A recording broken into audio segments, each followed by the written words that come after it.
Nesta aula agora vamos falar sobre a apresentação do seu texto. A apresentação que tem a ver com a legibilidade, o respeito às margens, a não ocorrência de rasura, e uma boa apresentação vai ser bem positivamente impactante na pessoa que vai avaliar a sua redação, né? O edital não prevê a apresentação como um elemento a ser avaliado pela banca, não há nenhuma pontuação à apresentação. Mas uma apresentação com problemas de legibilidade pode acarretar despontuação por erro de ortografia. O examinador nem entende sua letra. Então ele vai dizer, não estou entendendo, você errou, né? Eu entendi que era U, você está dizendo que é N, e aí você vai perder ponto. E também perder essa simpatia que o examinador pode ter, né, por sua redação, quando a redação vem redondinha, né, fluindo, com a leitura fluida, aquela leitura que eu não empaco, dizendo, meu Deus, que letra é essa? Né? Se você é do tipo de gente que diz, Tereza, quando eu escrevo, só eu e Deus entendemos o que está escrito. Depois de 10 minutos, só Deus entende, nem eu entendo mais. Então, como é que você quer que o examinador entenda? Como é que você quer que o examinador tenha uma relação empática com você, se você está entregando uma redação que desrespeita o trabalho dele? É isso que ele vai entender, tá? Então é importante para isso, porque antes de ler a sua redação, o examinador, o avaliador da sua redação, ele vê a sua redação. E esse aspecto visual é bem importante. Ele não vai sustentar a sua nota. Óbvio, né? Uma redação bonitinha, com aquela letrinha lindinha, não vai ser suficiente para sustentar sua nota. Você precisa ter domínio da linguagem, conhecimento gramatical, domínio do tema, sustentar seus argumentos. Mas provoca um impacto positivo, tá? Então vamos lá falar sobre a apresentação do texto. A apresentação do texto, quando eu falo de apresentação do texto, isso não tem a ver com a sua letra ser bonita, tá? Não tem. Algumas letras são lindas, mas não são legíveis. Letras de calígrafo, aquele povo que faz, né, manuscritos, os convites de casamento, de formatura, que tem aquelas letras desenhadas, ornamentadas. Eu vou lhe dizer uma coisa. Deus me livre de corrigir uma redação de 30 linhas com a letra daquela, porque é uma letra visualmente muito cansativa. Ela não é legível. Ela é bonita, mas não é legível. Então, quando eu falo em legibilidade, não tem a ver com a beleza da sua letra, que é muito subjetivo nesse conceito, mas tem a ver com alguns elementos que a gente vai trabalhar aqui. Então, primeiro aspecto observado pelo examinador é a legibilidade. A legibilidade vai depender, primeiro aspecto da legibilidade, distinção entre maiúsculas e minúsculas. Então, eu digo Brasil, maiúscula e minúscula. Se você usa a letra de forma, você pode usar Brasil assim e fazer a distinção só pela altura da maiúscula. Não tem problema usar letra de forma, tá? Letra de forma todas são iguais. Forma, é uma forma única para todas as letras. Todas as letras são iguais. Mas eu preciso desigualar as maiúsculas. Então, eu preciso colocar essa altura maior, tá bom? Então, a legibilidade, professora, agora vi que escrevi errado, né? A legibilidade, errou. Passa um traço simples, escreve o certo adiante. Legibilidade vem primeiro da distinção entre maiúsculas e minúsculas. Tereza, você misturou as letras. Não tem problema? Não, não tem problema, tá? Não tem problema, acredite em mim. São 40 anos trabalhando com preparação para concurso. Não há problema nenhum em misturar as letras, desde que você use sempre a mesma mistura. Então, se você diz assim, se você usa assim, saúde pública, ó, e faz assim, começa com letra de forma, aí depois você vai para este A aqui, que é um A script tipográfico, depois você usa aqui letra cursiva, que é esse finalzinho aqui, as letras vão de mãozinhas dadas, não há problema nenhum, desde que você use esse tipo de padrão o tempo inteiro, que é, na verdade, o que você vai usar. Faz parte da sua personalidade, faz parte da sua especificidade como sujeito, o seu tipo de letra, tá bom? Não se preocupe, você só não pode começar com letra de forma, no segundo parágrafo você usa outro tipo de letra cursiva, isso não pode, tudo bem? A legibilidade também vem do traço preciso e distintivo entre os grafemas. Tereza, o que é um grafema? Todas as letras e todos os sinais gráficos, sejam eles de acentuação ou de pontuação, são grafemas. E que é um traço distintivo, vou explicar na prática o que é. Você vai escrever a palavra não e escreve assim. Vai escrever o verbo haver em a, terceira pessoa, escreve assim. Vai escrever um A com crase, escreve assim. E aí, você não apresentou nenhum traço distintivo entre o tio, o acento agudo e o acento grave. Você vai contar com a generosidade, participação generosa do seu examinador para entender que isso aqui é um tio, isso aqui é um acento agudo, isso aqui é um acento grave. Então, o seu examinador pode olhar para isso e dizer, olha, não gostei, isso aqui é erro de ortografia. Ele não vai tirar ponto da apresentação, porque ele não tem esse critério no edital. Mas ele pode despontuar por ortografia, certo? Então a gente precisa fazer traços distintivos. Se é o seu caso, se você não faz muita distinção entre esses sinais, né?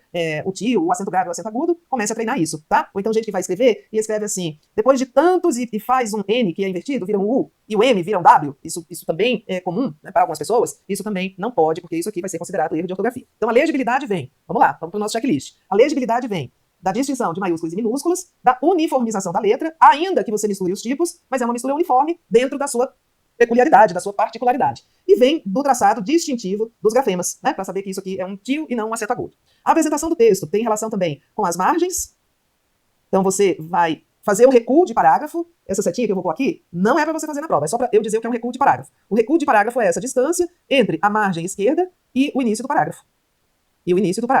Você pode usar para este recuo alguma medida, né, que você consiga adotar lá na hora da sua prova. Vou dizer que você use uma régua, 2 centímetros, porque não pode entrar com régua no dia da prova. Então você pode usar a tampinha da caneta, né? Tem uma tampinha, caneta esferográfica, transparente, e aí tem a caneta, tem uma tampa e tem um rabinho, né? Tem a tampa e tem aquele rabinho. Usa aquela distância do rabicho da caneta, e aí você padroniza. Ou então a distância de um dedo, né? Meu dedo é grande, gordinho, um dedo é suficiente. Se seu dedo for bem magrinho, põe 2 dedos. E uniformiza essa distância. Cada vez que você for abrir um parágrafo, você usa a mesma distância, de tal forma que o examinador, quando olha a sua redação, ele saiba, na hora, identificar o número de parágrafos. Tem gente que coloca esse recuo muito próximo da margem esquerda, e aí quando um parágrafo vai até o final da linha, e o parágrafo seguinte começa com esse recuo, que é muito próximo da margem esquerda, a gente pode achar que é um bloco só de parágrafo, isso não é bom, tá? Então, a primeira margem é essa de recuo de parágrafo. Depois, você vai escrever do início ao fim da linha. Você escreve do início ao fim da linha. Então, você vai começar aqui, imagina que você está dizendo a responsabilidade das instituições bancárias, e aí você vai escrevendo, e aqui no final você vai dizer assim, do país. Mas não deu, né, para escrever país, porque a linha acabou. Aí você vai translinear. Translinear nada mais é do que mudar de linha. Você vai mudar de linha respeitando, essa é a única orientação que você vai seguir, as regras de separação silábica. Então, país é uma palavra de sílaba, isso aqui é um hiato, então vai ficar país. Se fosse pais, a responsabilidade dos pais, quando os filhos utilizam a internet, você vai falar sobre isso, aí você não poderia separar, tá? Então, aqui você vai usar isso. Tereza, e se fosse a responsabilidade dos pais? Mas não posso separar, porque é um monossílabo. Aí você vai ter que trazer tudo para cá. A responsabilidade dos pais é significativa, o acesso que os filhos têm à internet. Tereza, vai ficar esse espaço aqui em branco. Não tem problema, tá? Você não é uma máquina, você não é o Word, você não vai conseguir justificar o seu texto lá em quadrado. Às vezes fica, assim, esse espacinho entre a última palavra e a margem direita, porque a primeira sílaba da palavra seguinte não ia caber ali. E aí você vai fazer o quê? Eu vou puxando tudo para a margem direita. Não, gente, não pense assim não, porque senão você fica tão aflito com isso, que termina negligenciando o conteúdo da sua redação, a estrutura da sua redação, que é o que realmente importa, tá? Então não tem problema ficar esse espacinho aqui. O examinador vai ver que esse espacinho aqui que eu tô fazendo, né? Tô aqui colocando, mas não coloca, fica só, você não põe esse traço, vai ficar o espaço em branco. Esse espaço ficou porque a primeira sílaba da palavra subsequente, no caso a palavra inteira, né? Paz, não ia caber ali, tá? Então não tem problema.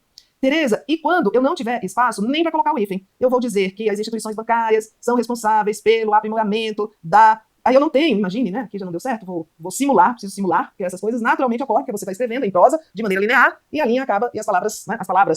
O parágrafo não, né? Ou a palavra não, você precisa mudar a palavra. Mas imagine que eu vou dizer aqui, ó, do, pa, não tem lugar para eu pôr o hífen. Se não tiver lugar para colocar o hífen, você usa o underline e continua aqui. Não tem problema, tá? São duas formas legítimas de translineação em concurso público. A rigor, o sinal da translineação é o hífen. Mas se não houver espaço para o hífen, você coloca o underline. Posso usar hífen e underline na mesma redação? Claro que pode. Né? Você não tem controle sobre isso. Você está escrevendo. A linha acaba. A palavra não, você tem de translinear, respeitando as regras de separação silábica.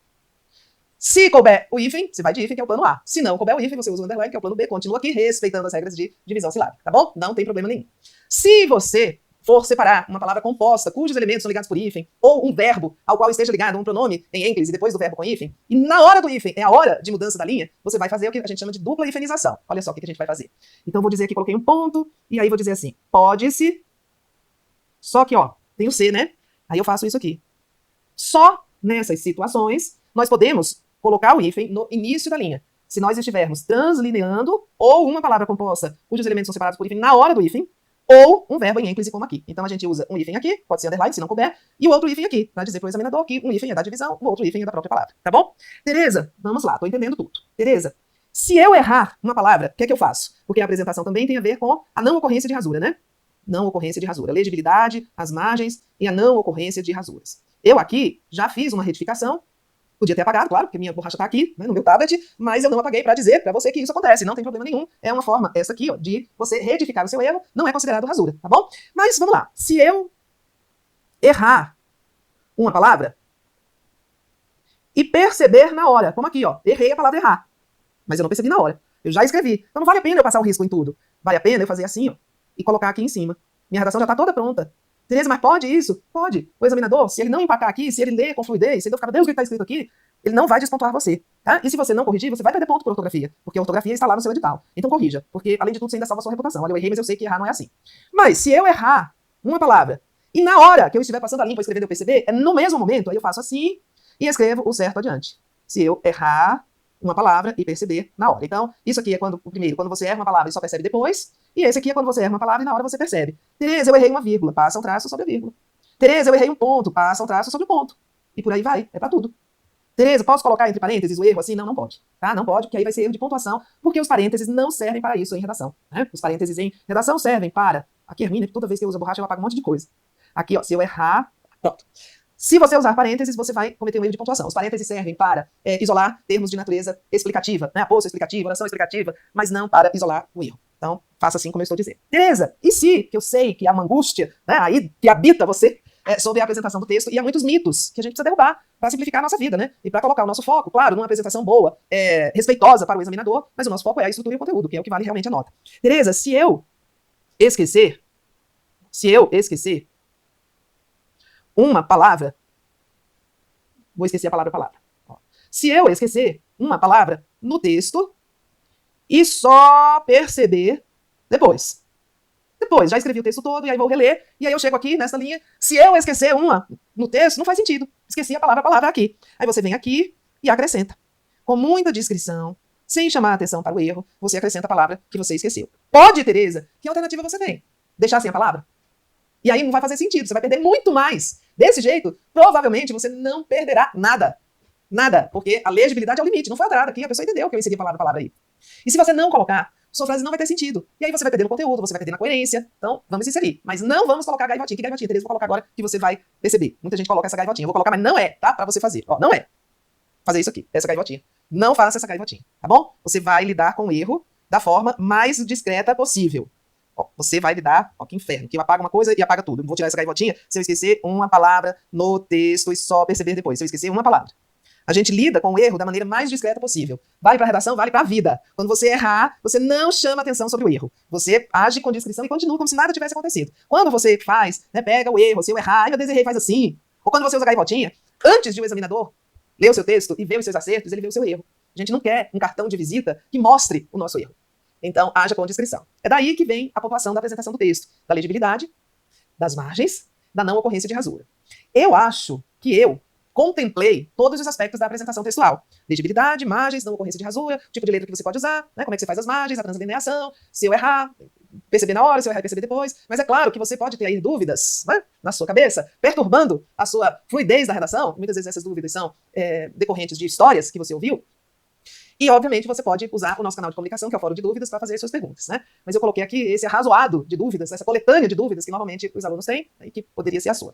Tereza, eu jurava que não podia inserir a palavra assim. Eu ia apagar tudo, tudo. E se você tivesse já escrito o texto todo? Ou se você já tivesse escrito 2 linhas, você vai apagar tudo para inserir uma palavra e sacrificar 2 linhas, que às vezes seriam muito importantes para argumentar, para fundamentar a sua tese? De jeito nenhum. Faz desse jeitinho, tá bom? Então, volto a dizer, não é um critério formalmente estabelecido no edital, mas ele faz diferença na percepção que o avaliador tem da sua redação, né? Sua redação é avaliada, e esse examinador tem uma percepção positiva, o que pode impactar, aí, psicologicamente, ele ser mais condescendente com você. E também questões de legibilidade podem ser confundidas pelo examinador como erros ortográficos, e aí você perde no aspecto gramatical, este sim, previsto claramente no seu edital. Então é isso, qualquer dúvida, Fórum de Dúvidas, é o nosso canal de comunicação. Fique com o seu coração tranquilo, os examinadores são muito, muito menos cruéis, muito mais gentis do que vocês imaginam que eles sejam.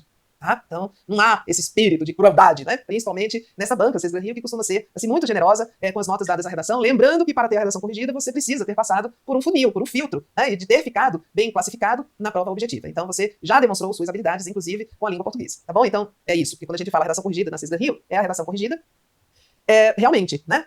Não é a redação que o candidato fez, é a redação que a banca corrigiu. Então, muitos candidatos fazem a redação e não é corrigida. As que são corrigidas costumam ser vistas pelo examinador de maneira muito tranquila. Então, não há motivo para pânico, não há motivo para desespero, tá? A gente não tem um grau de exigência que seja altíssimo, como o do Enem, por exemplo, né? Ou como você supunha que fosse da Cesar Rio. É muito mais tranquilo. E aí, a partir da próxima aula, nós vamos começar a falar da estrutura do texto, vamos dar alguns exemplos, né, de progressão textual, com o emprego de conectivos no início de parágrafos, e aí eu começo a trazer temas, a gente começa a trabalhar de maneira mais concreta. É isso. Conte comigo na sua preparação, vamos juntinhos, de mãos dadas, com a certeza de que vai